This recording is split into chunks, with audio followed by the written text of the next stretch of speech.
It was 11 a.m., May 18th, 2021. A traumatic event occurred that would radically and permanently change my life forever. I was broken. I was depressed. I was lost. I was confused. And all I could hear in my mind was a voice telling me to commit suicide. The voices kept saying suicide, suicide, suicide.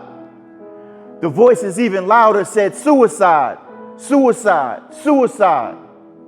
The demons in my head said suicide, suicide, suicide.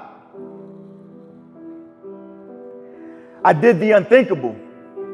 I took a fully loaded STR 9mm handgun and blew a watermelon-sized hole into my left chest cavity. I said I took a 9mm STR handgun and blew a watermelon-sized hole into my left chest cavity. In the midst of the darkness, I was able to find my rich purpose.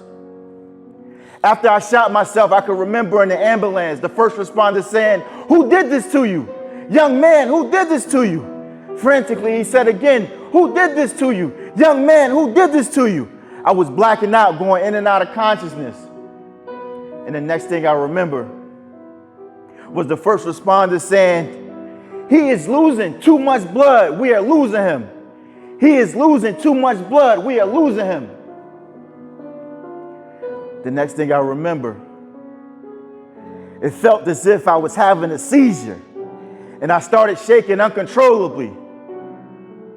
And then the next thing I remember was my mother's voice as I was waking up out of the slumber. She said, "We lost you for a minute, but they were able to bring you back. We lost you for a minute, but they were able to bring you back. You see, I had died, and the medics, by the grace of God, were able to bring me back. All this time, all throughout the years, I had been robbing myself of my own destiny, and now I was at the point ready and willing to commit suicide."